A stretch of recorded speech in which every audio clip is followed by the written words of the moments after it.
My name is Faith, and I am 35 years old. I have been married to my husband, Ryan, for about 2 years. Ryan is an employee at a company. I own several properties and live off the rental income from these. I don't want Ryan to know that I own real estate, so I've told him that I work as a freelance administrative support online. In fact, when I have some free time, I do data organization and input work. If I told Ryan that I own real estate, he would probably quit his job and depend on my income, so I keep it a secret to prevent that. I married him because being with him gave me a sense of security. I wasn't sociable from a young age and had difficulty getting along with my parents and siblings. Currently, I am hardly in touch with them. After graduating from high school, I immediately started working in an office, but struggled with workplace relationships and couldn't keep a job for long. After becoming a working adult, I started investing in a mutual fund heavily promoted by a senior at work and sold it upon resignation, which luckily resulted in a substantial profit. Subsequently, I was captivated by investing and increased my assets through stock investments while working. About 5 years ago, I stopped stock investing and specialized in real estate investment, quitting my job to make a living from those investments. My husband and I often ran into each other at a fast food restaurant we frequented late at night, and he started talking to me. "This burger is really delicious. Even on days when I fail at work, eating this makes me feel like I can keep going the next day." I wasn't really listening, but my husband kept talking without stopping. I'm generally not good at keeping a conversation with strangers, so I ignored him and went home right after finishing my burger. Since quitting my job, I've mostly stayed at home, and even as someone as shy as me, I began to seek contact with others. I didn't need to have specific conversations. Just seeing and hearing people gave me a sense of belonging to society, which I found comforting. Thus, my husband was an annoying presence, but every time we met at the restaurant, he would approach me. I could have changed shops if I really didn't want to meet him, but I didn't and kept going there because I didn't mind it that much. After over 2 years of this, my husband suddenly asked me out on a date. "I'll treat you to something other than a burger. How about we meet up, just the two of us, next time?" It was an unexpected invitation, and usually the conversations were one-sided, so I thought about refusing, but after being persistently asked, I eventually agreed to have a meal together. Having a meal alone with a man for the first time in years was refreshing, and I didn't know Ryan well yet. I thought that Ryan would back off after we had a meal together, but I was also excited to feel this thrill for the first time in a long time, and I enjoyed the meal. Even when we were alone, it was just like the usual burger place, with Ryan talking to himself and me just listening. While I wondered if Ryan was enjoying this, he said, "I'd like to meet again," and asked me out. Since I hadn't felt any discomfort listening to him, I agreed to meet again and parted ways. The next time we met, Ryan talked interestingly about his work stress and complaints, and I never got tired of listening. Ryan works in sales, seems to be struggling with his performance, often gets scolded by his boss, and also receives complaints from clients. He vents his frustrations to me, and since I enjoyed listening to him, I didn't feel bad. After many such dates, Ryan suddenly proposed, "Will you marry me?" Seeing his serious expression, I was surprised, but since I enjoyed my time with Ryan, I accepted. Yes, I'd love to. Ryan moved into the apartment where I lived after we got married, and we started living together. I had bought this apartment for investment purposes, but decided to live in it myself as it was well situated with many convenience stores and supermarkets around, and it was comfortable with good sunlight. If I had known I would be living with Ryan, I might have chosen a bigger place, but I never thought I would get married. Before we got married, I told Ryan that I was freelancing to make a living and that the room we live in was mine, but I kept my other real estate investments a secret. We didn't have a wedding ceremony, and I didn't inform my estranged family about the marriage. Unlike me, Ryan maintained a good relationship with his family. Therefore, a celebration was held at my in-laws' house. I usually didn't like gatherings, but I attended the celebration at my in-laws reluctantly and interacted with my parents-in-law and Ryan's siblings. Ryan's sister had been married before but returned to her parents' house with her children after getting divorced, and his brother was still single and living with his parents. Ryan's sister seemed interested in my background and asked me in detail about my current job and the company I used to work for. She also seemed curious about why I owned an apartment. While I was talking with my sister-in-law, my mother-in-law joined in and asked me a question. "Faith, you own your own home at such a young age? Did your parents buy it for you?" Thinking that it would satisfy both my mother-in-law and sister-in-law, I answered that my parents had bought it for me.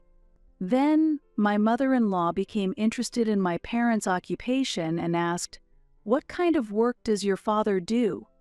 Is he a president of a company or something?" "My father is a regular employee and doesn't earn enough to buy an apartment." Since telling the truth seemed likely to raise doubts, I answered vaguely to avoid suspicion. However, my sister-in-law then delved deeper into my family's financial situation. "I wonder if Faith's family is wealthy? If so, could they perhaps enlarge this house for us?" she asked, hopeful.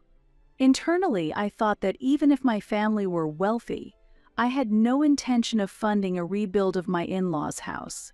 Their home was quite small, and it amazed me that 5 people from 3 generations were living there. However, from that day on, my mother and sister-in-law mistakenly believed I came from a wealthy family and began seeking financial support.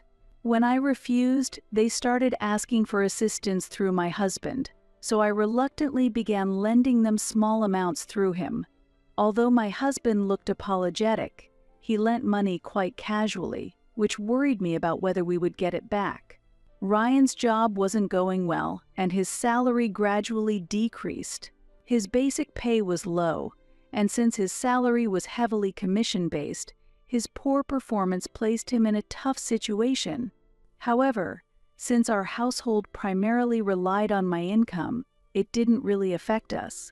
Recently, construction of a new high-rise apartment building started next to our apartment, so I jokingly said to my husband, "Once the new building is finished, this place might get overshadowed. Maybe we should consider moving." Ryan didn't seem to take it seriously, but I actually spoke to a real estate agent. The agent suggested considering our current home, but also recommended purchasing an attractive property for investment. The new property was a single-family home, 5 bedrooms, barrier-free, and ideal for the elderly or large families. Suddenly, I remembered what my mother and sister-in-law had mentioned at their home. However, the house was not only spacious but also luxurious, and the price was accordingly high. Since the in-laws' house was in my father-in-law's name, there was no reason to sell the land or house to buy this new one. Selling the in-laws' home wouldn't generate a significant amount of money, while renting would be affordable for my in-laws. Unfortunately, I couldn't picture them living in an upscale residence. Having the funds, I decided to purchase this property and rent it out. A real estate investment required a considerable amount of paperwork. I accidentally left the materials for the new home in the living room. Unfortunately, my husband found them, and it seems he had taken them to his parents' house. Seeing the materials, my mother and sister-in-law mistakenly thought the house was perfect for them. At the worst possible moment while I was out, the real estate agent visited and started explaining the 5-bedroom house to my husband. "Your wife is really incredible. To buy a new home at such a young age."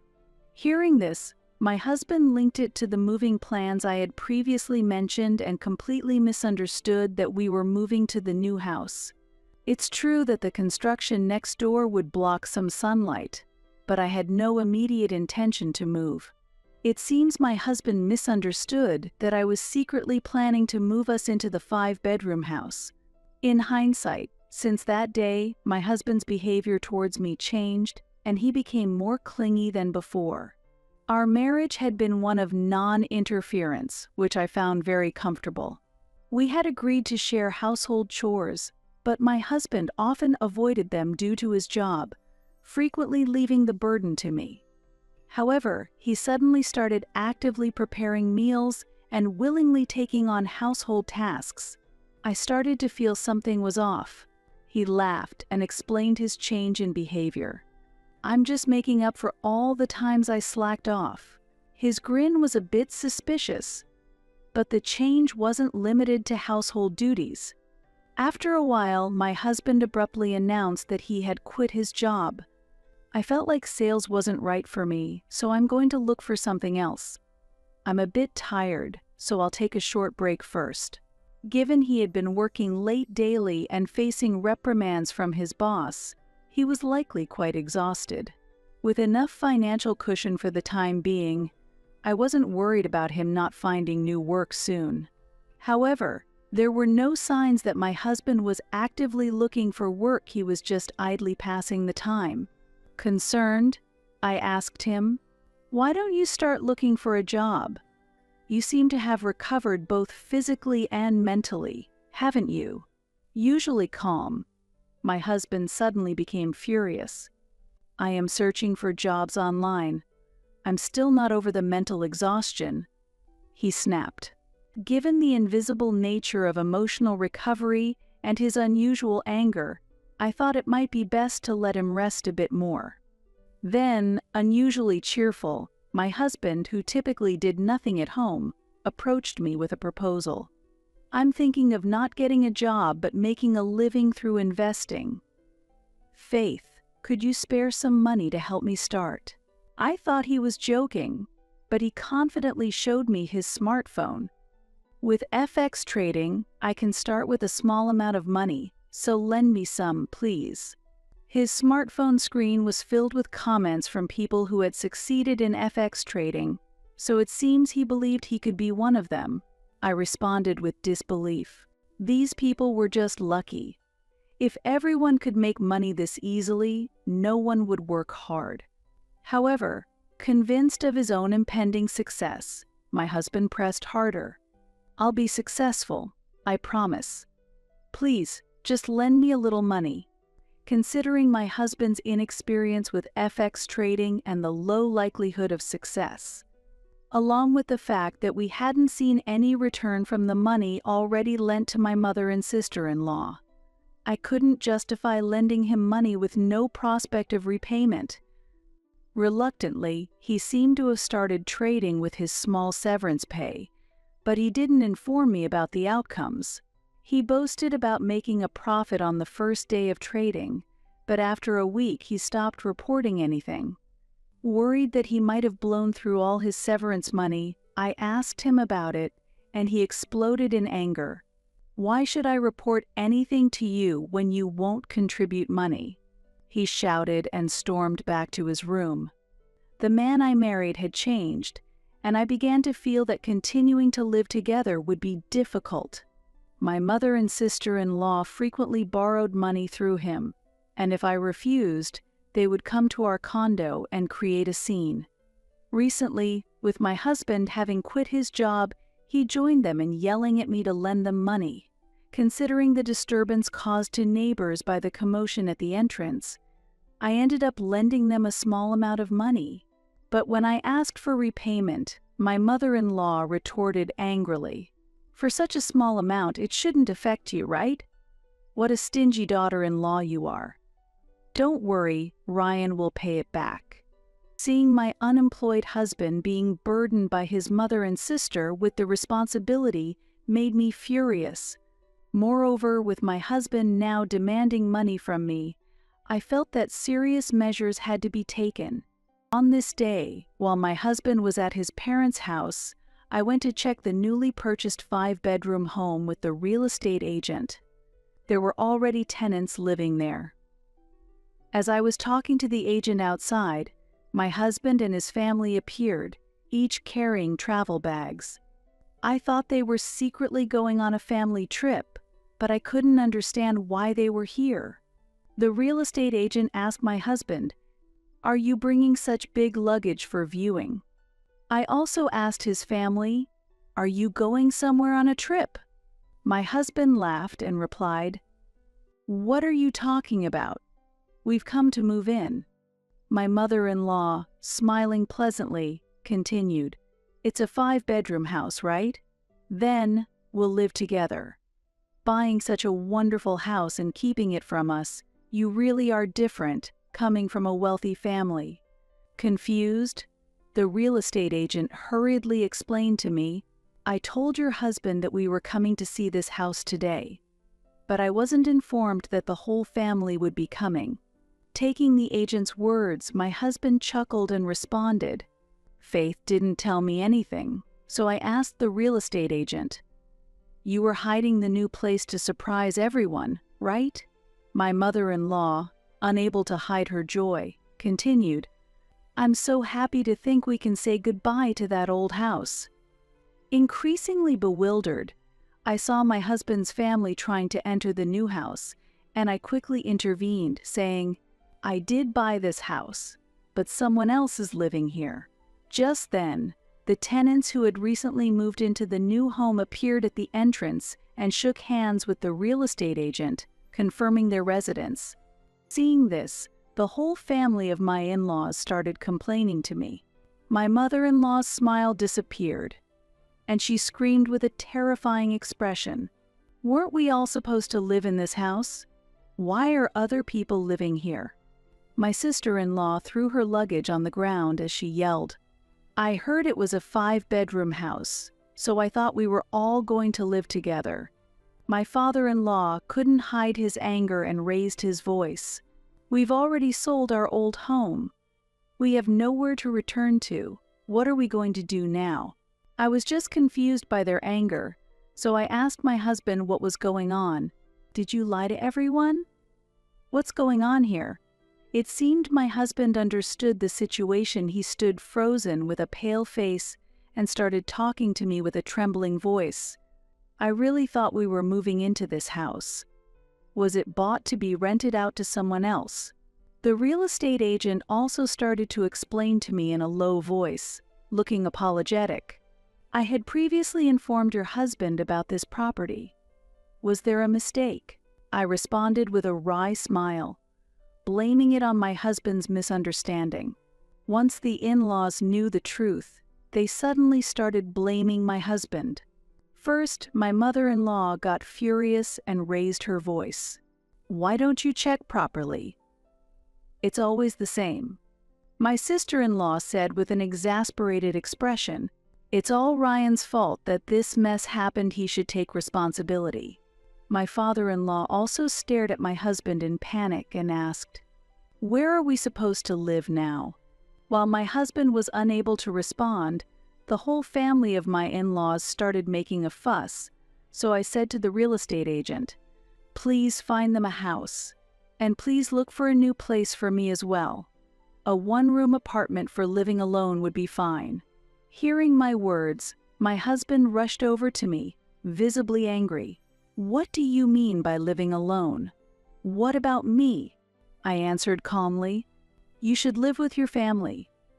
Also, please pay back the money you borrowed for your mom and your sister. I'll send the divorce papers later, so let me know your new address when it's settled." Leaving the in-laws clinging to the real estate agent, I returned to my apartment. Later, my divorce with Ryan was finalized, but his mother and the others showed no intention of returning the borrowed money. Eventually, I decided to proceed with legal actions through a lawyer to enforce repayment. Whenever I lent money to Ryan's family, even if it was a small amount, I always made sure they signed a promissory note. They gathered money from relatives and even risky lenders to finally pay back the full amount. Ryan's family rented a small house and started a new life, but his father had already retired, and Ryan still hadn't found a job. Their household was supported solely by Ryan's brother's income, struggling to maintain a family of 6 under severe financial strain. They were in such dire straits that they borrowed from dangerous people, and I heard rumors of debt collectors visiting them. Additionally, they struggled to pay for new furniture they had purchased for their home, while Ryan struggled to find a job. Meanwhile, after moving to a sunny apartment, I started enjoying a comfortable life again. Since separating from Ryan, I have often returned to the fast food restaurant at night, where I can truly relax. Occasionally, I meet new people, but now I take the time to get to know people properly and try to avoid acting solely on emotion.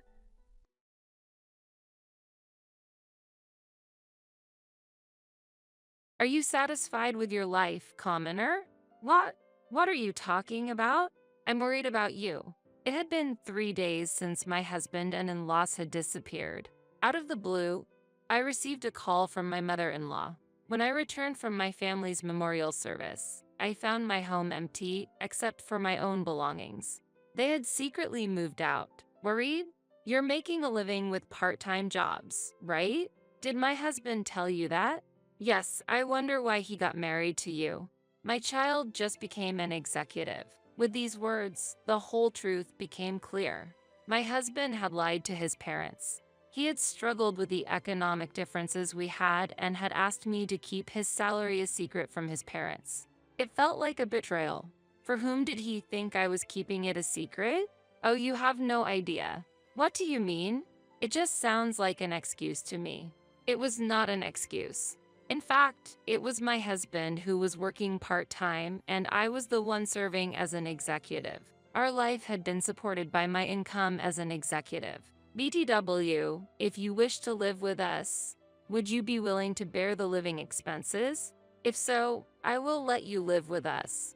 Are you being serious right now? Yes, I am serious.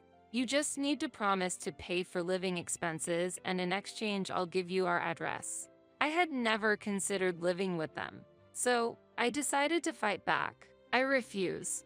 In fact, it's my husband who has been working part-time. I've endured it until now, but I've decided to get a divorce. Stop joking. Have you gone mad? My mother-in-law laughed loudly over the phone. You'll find out very soon who is right. Why don't you check with my husband? You are a very unpleasant daughter-in-law. I thought about helping you, but I've changed my mind. I actually prefer that. My mother-in-law retorted angrily and hung up. 10 minutes later, I received a call from my husband, likely bombarded with questions from his mother. Of course, I ignored it and even blocked his number. He must be panicking now. I decided to enjoy my freedom from now on. As a result, my husband and his family would face difficulties. My name is Jenny. I serve as an executive in the company left by my deceased father. I have 2 brothers, each holding the positions of president and vice president. I originally had a different job. During that time, I met my future husband, Nick. We met at a drinking party my friend invited me to. What do you do for a living, Jenny? Oh, I'm just an office worker. And you, Nick? I work in marketing. Marketing.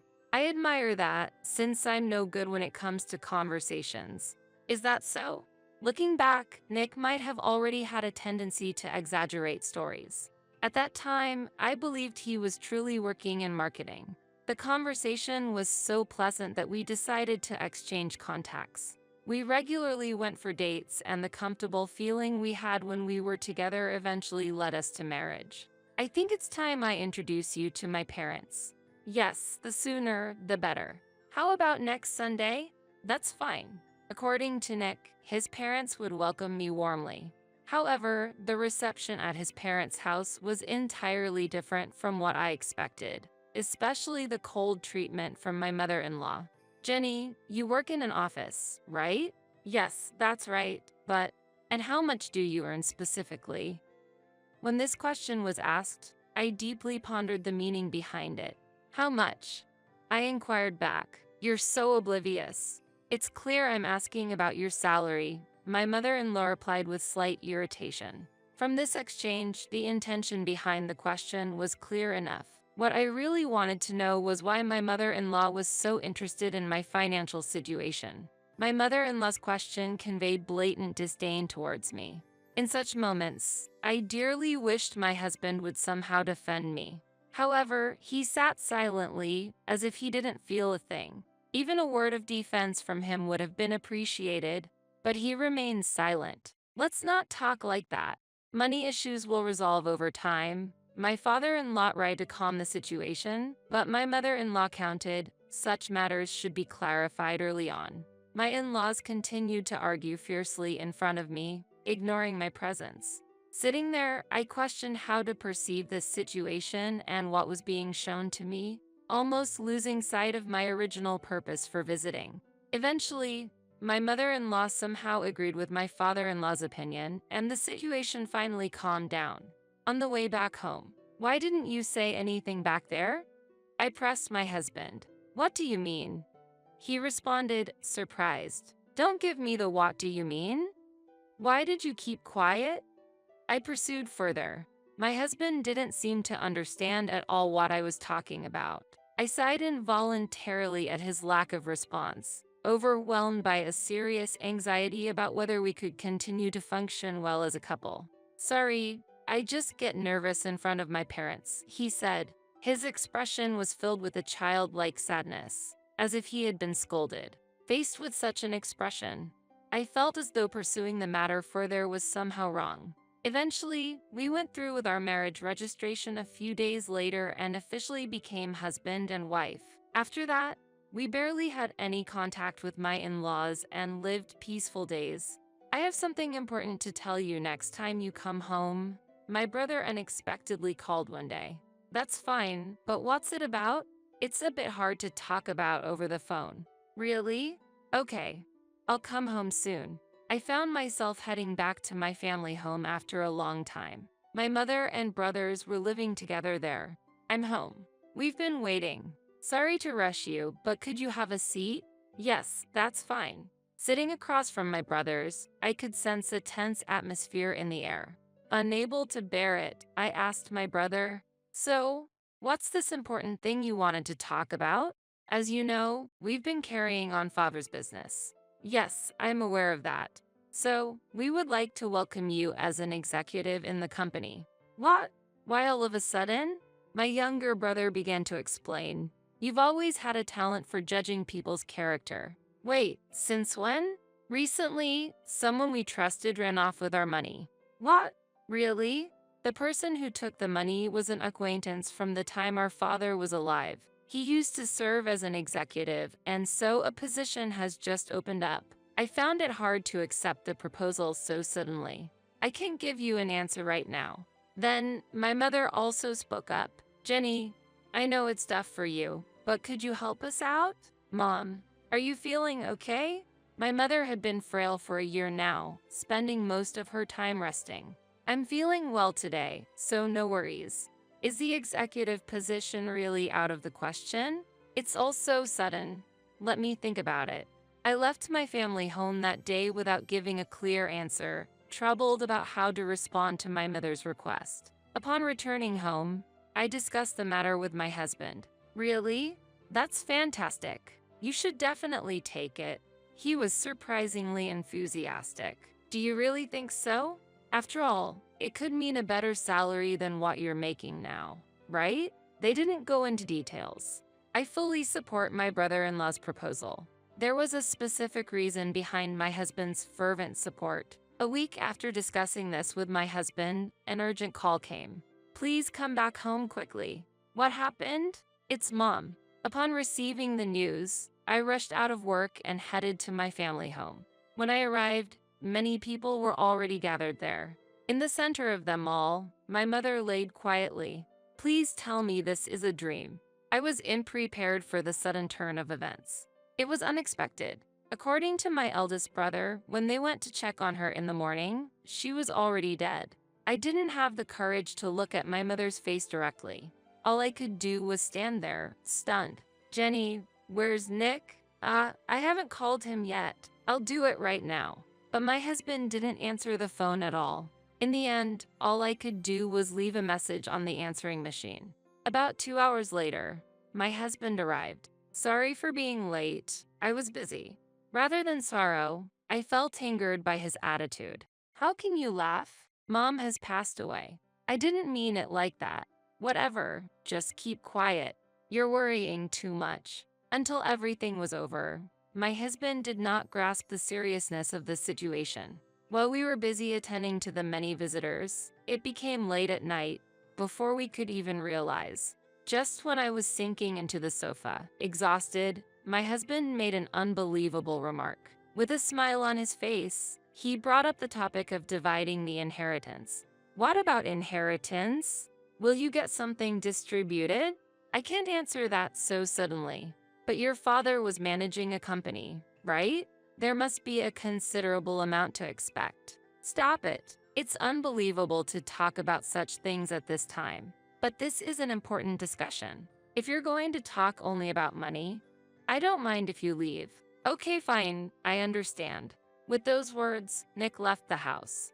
I could not comprehend why he was so insistent on bringing up the inheritance. Soon after, my eldest brother came by. Did something happen? It's nothing important. It must be tough for you. I never thought I'd be discussing inheritance or company matters at such a time. Normally, you wouldn't discuss such things. Besides, when you guys proposed to me to join the company, my husband was unusually eager. There might be some ulterior motive for his obsession with money. You might be right. I couldn't help but wonder why he acted so forcefully. After my brothers assured me there was no need to worry about my mother, I immediately prepared to return home. I tried contacting my husband before leaving, but he didn't respond at all. As a result, I decided to call his parents' house. Jenny, I've heard from Nick about the situation. I'm truly sorry to hear about your mother's passing. Did you hear anything else? Yes, I heard. According to Nick, you're trying to resolve the inheritance issue on your own. That's not true. In fact, such discussions have not happened at all. Really? Are you hiding something? It seemed like my words were not getting through. Anyway, now is not the time to have such discussions. How insolent. I'll take that as a compliment. Eventually, my mother-in-law could not stand it anymore and ended the call. She seemed furious. However, it was a trivial matter to me. I returned home, but my husband did not come back that day. He returned the following day. Where were you yesterday? Does it matter? I guess not. Our relationship had clearly cooled. Over the next week, there was hardly any meaningful conversation between us. My brothers took care of the funeral arrangements for our mother.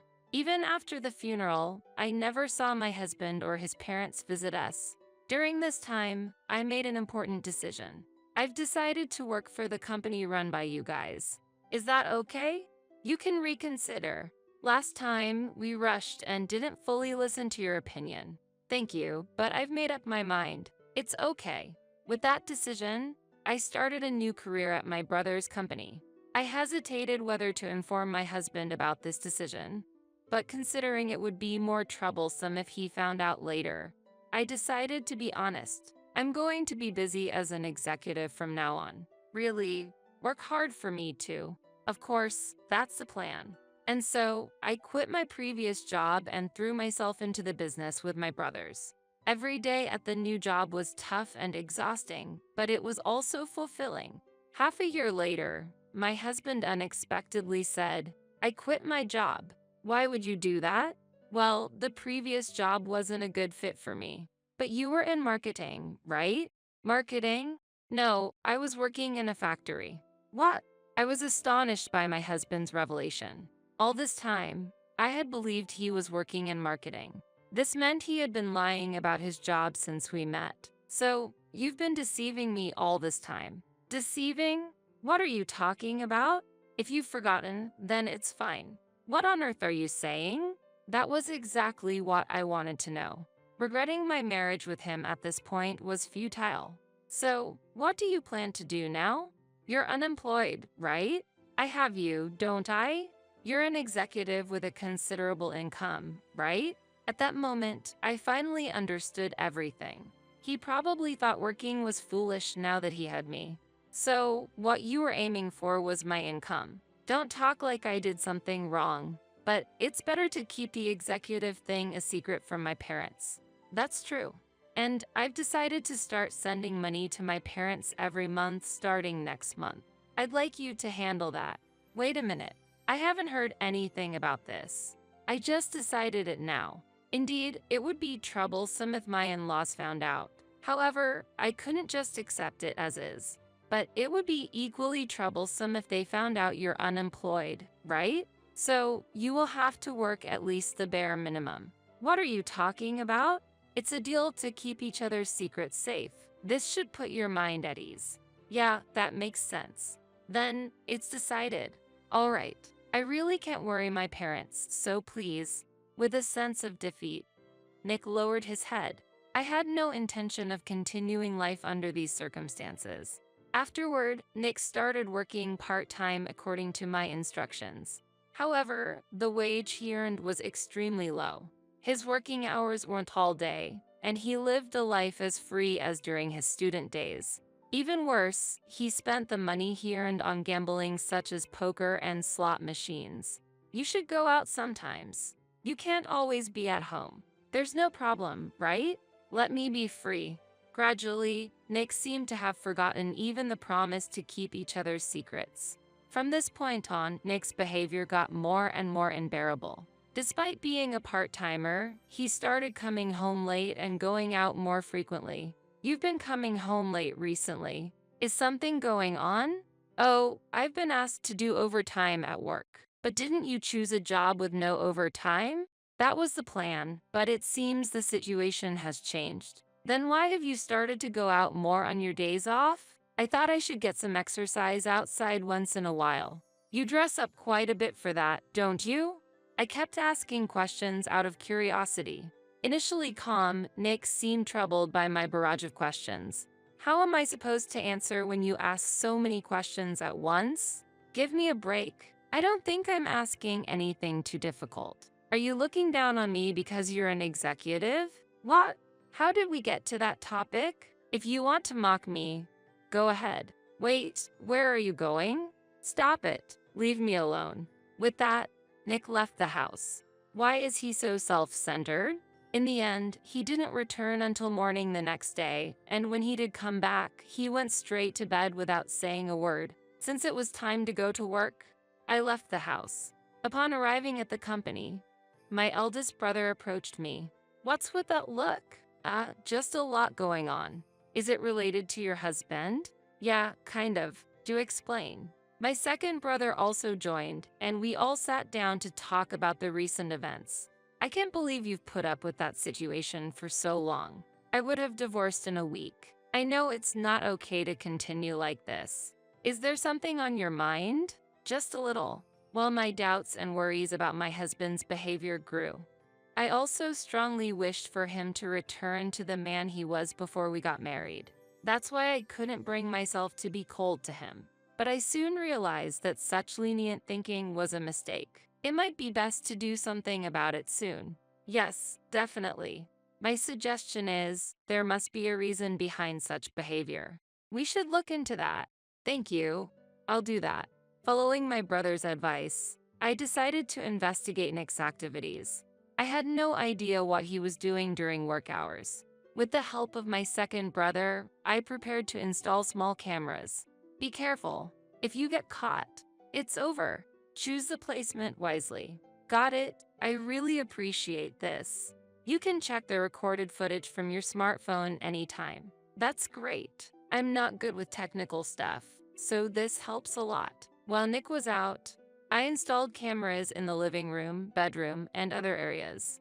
Anxious about the content of the footage, I couldn't sleep at night when I unexpectedly received a call from my mother-in-law. Jenny, have you quit your job? No, I haven't quit my job. Is that so? I heard from Nick that you had. No, I'm still working. Well, it doesn't matter to me either way, but you should be thankful to Nick. Wait a minute, please. I felt infuriated at the inaccurate information conveyed to my mother-in-law. Nick returned home with a smile, unaware of anything. I won big at the casino today. Here, this is a gift for you. What's this? It's a gift. He handed me several prizes. However, such things didn't mean anything to me. I got a call from your mother earlier. Why did she think I quit my job? From my mom? What did she say? Why did you make it seem like I quit my job? Oh, that. Well, and she said I should be thankful to you. Don't say unnecessary things from now on. Got it? I'll be careful. If something like this happens again, you do understand what will happen, right? I get it. So stop threatening me like that. It depends on what you do. After that, Nick's behavior temporarily became more settled. He started to take his work seriously, and the frequency of his outings noticeably decreased. During this time, I had to return to my hometown. I'll be going back home for a bit. I plan to return in 2 days. Understood? Have fun. It's not for fun. It's not a leisure trip. Well, don't be so stiff about it. Isn't it time for you to leave? All right, I'm leaving this place in your hands then. He seemed oddly pleased about me leaving. However, my mind was focused on my mother's first-year memorial. Upon arriving at my family home, my brothers warmly welcomed me. Thanks for coming. Of course, I came because it's Mom's first-year memorial. I see. But what about the camera situation?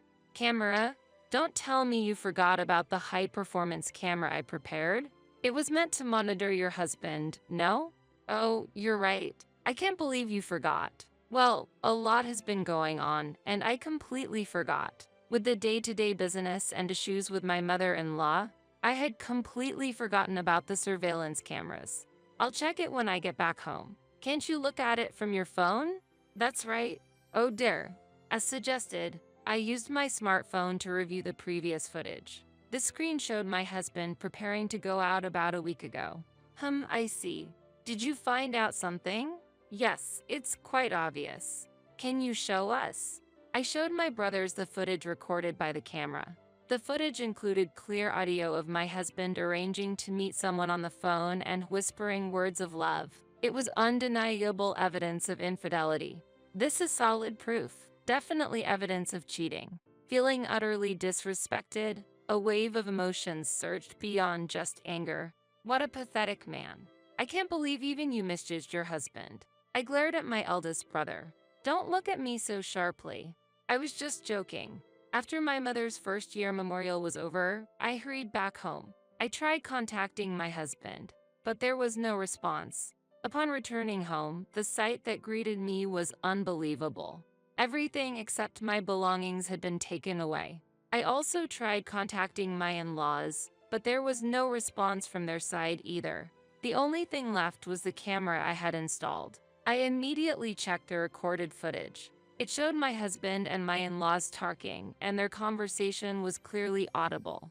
This should be enough. I wonder how she'll react when she comes back. Let's go. We have no more business here. Yes, let's. Hearing these conversations, I realized there was a larger scheme at play. Filled with anxiety, I headed to my in-laws' house, which was about a 40-minute train ride away. Facing the reality of my in-laws' house now being a plot for sale forced me to confront the situation head-on. As I stood there, a neighbor approached me. If you're looking for the family that lived there, they moved out a few days ago. Do you know where they went? I'm not sure, but they were quite pleased, saying they'd be living with their talented son. I appreciate the information, thank you. From that moment, I resolved to get revenge.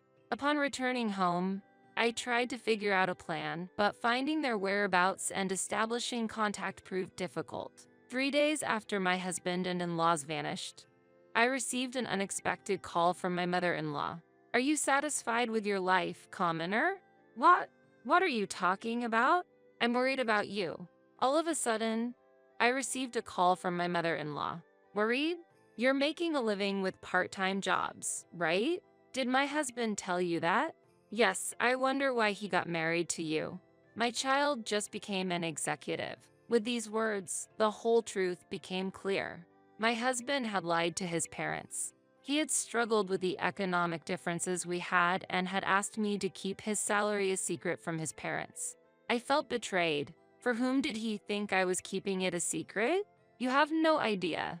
What are you talking about? It just sounds like an excuse to me. Do you really think everything Nick says is correct? Is it so wrong to trust my own son? In fact, it was my husband who was working part-time and I was the one serving as an executive. Our life had been supported by my income as an executive. BTW, if you wish to live with us, would you be willing to bear the living expenses? If so, I will let you live with us. Are you being serious right now? Yes, I am serious. You just need to promise to pay for living expenses and in exchange I'll give you our address. I had never considered living with them, so I decided to fight back. I refuse. In fact, it's my husband who has been working part-time. I've endured it until now, but I've decided to get a divorce. Stop joking. Have you gone mad? My mother-in-law laughed loudly over the phone. You'll find out very soon who is right. Why don't you check with my husband? You are a very unpleasant daughter-in-law. I thought about helping you, but I've changed my mind. I would actually prefer that. My mother-in-law retorted angrily and hung up. Shortly afterward, I received a call from my husband, likely bombarded with questions from his mother. Of course, I ignored him and even blocked his number. I decided to enjoy my freedom from now on, which would surely put my husband and his family in a difficult situation. The next day, I resolved to move out. Even if they visited, I would no longer be there. It was only fair to return the treatment I had received. After discussing the situation with my two brothers, we immediately headed to a local real estate agency. I sought a new place to live as quickly as possible. We have a property available for immediate move-in, but the rent is somewhat high, the agent said.